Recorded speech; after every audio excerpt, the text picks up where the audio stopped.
नमस्कार, मी डॉक्टर प्रमोद मारुती मांडवकर, कृषी विस्तार तज्ज्ञ, कृषी विज्ञान केंद्र रोहा, जिल्हा रायगड।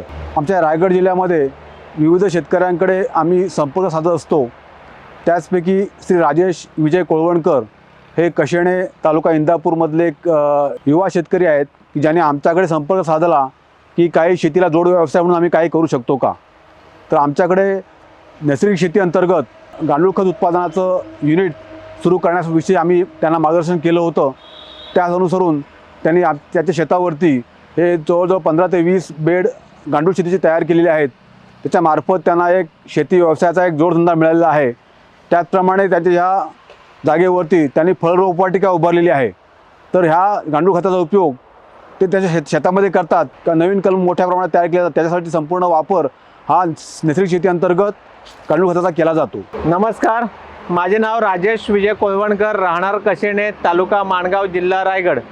माझे शिक्षण KVK रोहा कृषी विज्ञान केंद्र या ठिकाणी झालेले पदवी शिक्षण झालेलं आहे।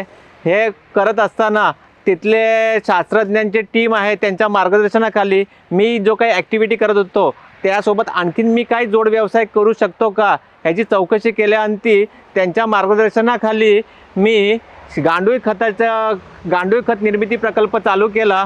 हे करत असताना त्यांचं मोलाचं योगदान वेळोवेळी व्हिजिट या ठिकाणी मिळत गेली। यातून चांगलं उत्पन्नाचं साधन मिळालं। तसंच मी जे शेती ॲक्टिव्हिटी करत होतो, ऑर्गॅनिक फार्मिंग करत होतो, त्यासाठी मला जैविक खत याच ठिकाणी उपलब्ध होत गेलं आणि मी या ठिकाणी जैविक हळद निर्मिती करत असतो आणि हीच मार्केटिंग विक्री देखील मी स्वतः करतो आणि याच्यामधून माझा उत्पादनावरचा खर्च होऊन उत्पादन प्रचंड वाढलं आणि लोकांना चांगल्या क्वालिटीची हळद मिळू लागली। तसंच नुसतं हळदच नव्हे, मी मल्टीलेअर फार्मिंग करण्याचा देखील प्रयत्न करतोय। मागच्या वर्षी तर मी 40 प्रकारच्या विविध भाज्या उत्पादित करून इथे काउंटर सेल करत होतो। किरकोळ दराने भाजीपाला विक्री होत होती आणि त्या माध्यमातून मला चांगलं अर्थार्जन होत होतं। तसंच ह्यासाठी मी सोबतच फळरोपवाटिका देखील सुरू केली।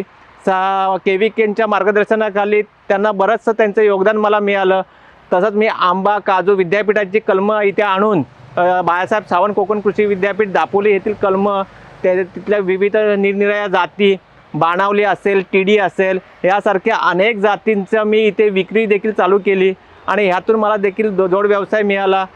तसंच इथे मी भाजीपाला निर्मिती करत असताना माझ्याकडे उत्पादित माल देखील विक्री होते, कडधान्य विक्री होते। हे करत असताना मला या ठिकाणी मी एक गांडूळ खत प्रकल्प चालू केला। ह्याच्यासाठी स्थानिक लेवलला पशुपालक शेतकऱ्यांकडनं मी शेण संकलित करून इथे मी हा व्यवसाय चालू केला। ह्याच्या माध्यमातून मला जवळजवळ आता 15 टन इथे मी निर्मिती करतो। दर 3 ते 4 महिन्याच्या अंती माझे एक 12 टन ह्याच्यामधून मला चांगले क्वालिटीचे गांडूळ खत मिळते। हे मला इथे स्वतःला वापरला सुद्धा मिळतं, कलमांना देखील घालायला मिळतं। तसंच चांगल्या दराने विक्री मी करू शकतो। तर या माध्यमातून मी शेतकऱ्यांना आणि या कृषी विज्ञान केंद्राच्या बाळासाहेब सावंत कोकण कृषी विद्यापीठाच्या विद्यार्थ्यांना देखील मेसेज असा देऊ इच्छितो की आपण अशासारखे उपक्रम राबवावे आणि यातून आपले स्वतःचं एक अर्थार्जन करून एक व्यावसायिक उद्योजक व्हावे। धन्यवाद।